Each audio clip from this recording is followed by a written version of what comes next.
जय गुरु जी। मैंने एक चीज़ और देखी थी। मैं आज बहुत लेट उठी हूँ क्योंकि मेरा बार बार ध्यान लगाया जा रहा था, तो मैंने सोचा चलो छुट्टी है, ध्यान ही लगा लेते हैं। मैंने ध्यान लगाया तो मैंने देखा कि मेरे बेडरूम में ना थोड़ी सी संगत बैठी हुई है और नीचे कारपेट बिछा हुआ, बिल्कुल यही है, यही बेडशीट बिछी हुई है, कारपेट बिछा हुआ है, साथ में एक सोफ़ा है और साइड टेबल है। साइड टेबल के ऊपर भी एक एक संगत बैठी है, यानी पूरा कमरा भरा हुआ है। और मैं आराम से बेड पर बैठी हुई हूँ और मैं सत्संग सुना रही हूँ। वहाँ पर 2 लोग आए, मतलब नीचे बैठे कारपेट पे, और वो भी अपने सत्संग शेयर करने लगे। तो कहते हैं आंटी आप इसको जानते हो, आप इस अंकल को जानते हो, आप इस अंकल को जानते हो? तो मैंने कहा नहीं, मैं किसी को नहीं जानती। मैं कि क्यों? कह रहे हैं ये संगत के नाम पे बिल्कुल बेकार है, बिल्कुल ही बेकार है।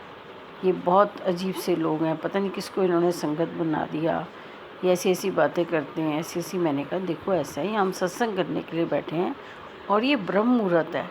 इस ब्रह्म मुहूर्त में आप जिसकी भी सत्संग करोगे, जिसकी भी बुराइयां करोगे ना, तो वो ना उसके कर्म कट जाएंगे। तो आप क्यों कर्म अपने क्यों बना रहे हो किसी की बातें करके? आप आराम से सत्संग करो। आपका कोई सत्संग है तो शेयर करो, मैं भी शेयर करती हूँ, सब सत्संग शेयर करते हैं। लेकिन ये सत्संग शेयर करते समय किसी की बुराई नहीं करनी है, कुछ नहीं करना। हाँ, गुरुजी ये सेवा देते हैं, क्योंकि मैंने कितनी बार देखा है गुरुजी मुझे बिठाते हैं और बहुत सारी संगत की बातें करते हैं। कहते हैं चल बल्ला कर लइए, थोड़े जो उन्होंने कर्म कट जाएंगे, उन्होंने व्रत बना लेना। वो एक अलग सेवा है, वो सत्संग अलग होते हैं। लेकिन वो सत्संग बिना गुरुजी की इजाज़त के हम नहीं कर सकते। तो प्लीज़ आप ऐसी बातें मत करो। बहुत ज़्यादा लोग बैठे हैं, हर किसी का अपना सोचने का ढंग है, और इस समय सुबह सुबह यही काम करना है। तो इतनी देर में ना मेरे साथ एक संगत बैठी, तो कहती है कमाल है, इतना समय हो गया इन लोगों को सत्संग भी आते, मंदिर आते, फिर भी बुराइयां करने से बाज नहीं आते। तो मैंने कहा छोड़ो ना आंटी, हमने क्या करना है, हम अपनी बातें करते हैं, हम सत्संग करते हैं। तो सब अपने अपने एक्सपीरियंस सुनाने लगे। तो उस समय ना मैंने सत्संग सुनाया तो सत्संग में मैंने देखा कि संगत बढ़ती जा रही है। यानी कमरा तो मेरा छोटा है, लेकिन काफ़ी लोग आ गए हैं, जैसे गांव के लोग भी आ गए हैं, बहुत सारे लोग हैं। तो बढ़ता ही जा रही संगत, सत्संग करना शुरू कर दिया। तो उसी समय गुरुजी ने बोला चल सत्संग सुना। तो मैंने बोला ठीक है। मैंने सत्संग सुनाया, वो मुझे इशारा करते हैं और उनकी आंखों के इशारे से मुझे समझ आ जाती है कि मुझे कौन सा सत्संग सुनाना है। तो मैं सत्संग सुनाने लगी। सत्संग सुनाया मैंने कि कोई हस्बैंड वाइफ हैं, बैठे हुए, अलग अलग बैठे हुए हैं, बहुत परेशान हैं, गुरुजी के द्वार पे आए हैं कि सत्संग, वो ये कहना चाहते हैं कि गुरुजी हमारी आपस में नहीं बनती, हमें अलग करा दो। रोज़ यही मांगते हैं, मंदिर में आते हैं, सत्संग में जाते हैं, यही कहते रहते हैं। तो गुरुजी को पता था कि आज इस टाइप की संगत है, तो गुरुजी ने कहा चल सत्संग सुना। तो मैं सत्संग सुनाती हूँ कि गुरुजी ने बोला था एक दिन कि कोई कपल बड़ा परेशान था, तो गुरुजी ने कहा जब हम सब लेके आए, छोटी वाली लाई हो, वड्डी ना ले आई। तो वो लाया, तो गुरुजी ने बोला इन्हों फ्रीज़र विच रख दे। तो उसने फ्रीज़र में रख दी। तो कहते हैं 2 घंटे 3 घंटे बाद उसमें बर्फ़ जम गई। तो उसने सोचा पता नहीं गुरुजी कोई ब्लेसिंग्स देने वाले, कहने हूँ लेके आ वापस बोतल। वो लेके आया, जैसे ही वो वापस लाता है तो उसमें बर्फ़ जम जाती है। तो गुरुजी कहते हैं हूँ इनू पिघलन दे, जब वो पिघल जाएगी तो पिए। उन्होंने कहा ठीक है। जब पिघल गई उसने पीने लगा, तो पीते समय ना उन्होंने कहा वही स्वाद है जो थम्सअप दा है या अलग है? उन्होंने कहा नहीं ये तो बहुत अलग है, बकवास है, बिल्कुल अच्छा नहीं है, कोई टेस्टलेस है।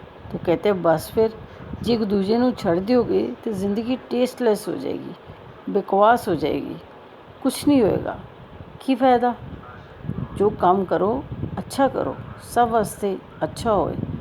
थम्सअप करो मतलब अपना हैंड ऊपर करो और ज़िंदगी अगे चलाओ, अच्छे से चलाओ, एक दूजे दी गलतियां ना कढ़ के अपनी अपनी गलतियां लभो, फिर देखो करके भी नहीं वस जा, क्योंकि वो स्वाद छड्डन तो बाद नहीं आएगा जो तुसी सोच रहे हो।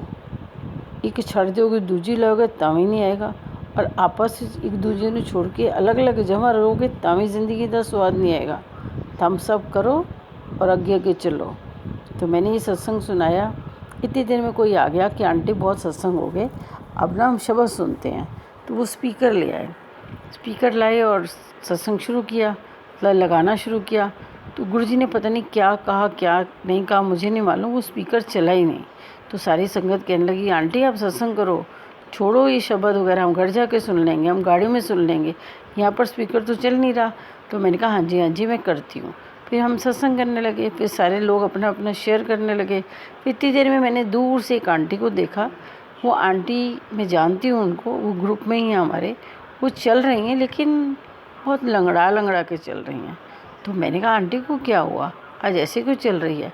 तो इतनी देर में कहते हैं गुरुजी आन दे, सत्संग में बैठेगी ना, जो इन्हें तकलीफ़ है ना वो ठीक हो जाएगी। तो मैं कहती हूँ ठीक है गुरुजी। मैं उनको आंटी को बुलाती हूँ और मैं कहती हूँ आंटी अब सत्संग में आके बैठो, आपको जो भी प्रॉब्लम है वो ठीक हो जाएगी। तो उसके बाद मैंने सुबह उठ के उन आंटी को मैसेज भेजा कि ऐसे ऐसे मैंने आपको देखा। तो उन्होंने मुझे वापस कॉल किया और उन्होंने मुझे बोला 5 हफ्ते से मुझे चिकनगुनिया हुआ है, आज ही मैं सत्संग में गई थी, आज ही। आपको गुरुजी क्या क्या दिखाते हैं? मैंने कहा गुरुजी तो मुझे बहुत कुछ दिखाते हैं, लेकिन आपका भरोसा बना रहे हैं कि मैं आपके साथ हूँ, इसीलिए तो घर बैठे बैठे मुझे सब कुछ दिखाते हैं। आप कोई और मतलब मत निकालो, बस भरोसा करो उस गुरुजी पे जिन्होंने आपको बुलाया है। इसका मतलब उन्हें मालूम है कि आपको चिकनगुनिया है, उनको मालूम है कि आप सत्संग पे जा रही हो, सब पता है ना उन्हें, बस इसी पे भरोसा करो।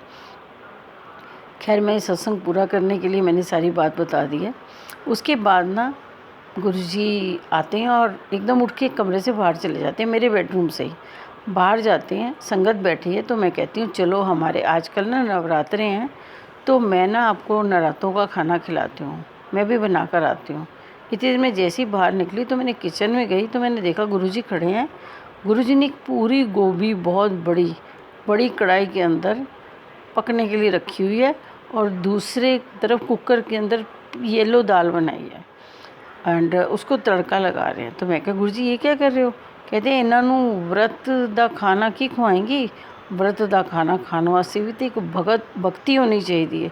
जब भक्ति नहीं तो व्रत दा खाना असर नहीं करेगा। तो इन्हों लंगर ही खिला।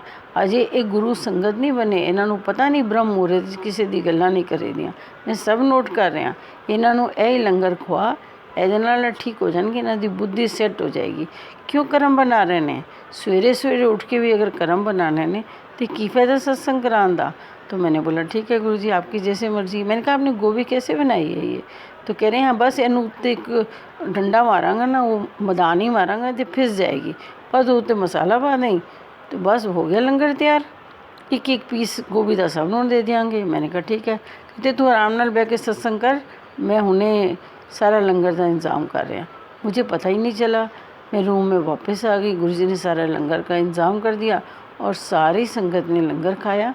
और वो संगत यहाँ से मैंने खुद अपनी आँखों से देखा, हमारी स्टेयर से नीचे उतर रही हैं और जय गुरुजी करती हुई जा रही हैं। तो मैंने कहा ये क्या? कह रहे हैं ये वो सारी संगत है जो आजकल ब्रह्म मुहूर्त में सत्संग करती है, आज मैंने इन्हें बुलाया है और इन्हें बता रहा हूँ कि क्या क्या गलतियाँ हैं। कर तो तुम कर रहे हो सत्संग, पर उसमें क्या क्या कमियाँ हैं उसे पूरी करते हैं। तो मैंने कहती हूँ हाय राम गुरुजी कितने अच्छे हो ना आप, हमें इतनी अच्छी राह दिखा दी। हाँ मैं सारी संगत को बताऊँगी कि ब्रह्म मुहूर्त के समय सिर्फ सत्संग करना है, आप बीती सुनानी है, जो गुरुजी ने मेहर करी है उसका शुक्राना करना है और इधर उधर की बातें नहीं करनी, कोई भी मत करना किसी भी तरह के, क्योंकि गुरुजी सब सुनते हैं, वो सुनते हैं और मुझे दिखाते हैं, तभी तो मैं आप सबको बताती हूँ। तो मैं कहती हूँ चलो जय गुरुजी, ये भी आपने एक बात बता दी कि ब्रह्म मुहूर्त में कैसे सत्संग करना है। जय गुरुजी, जय गुरुजी।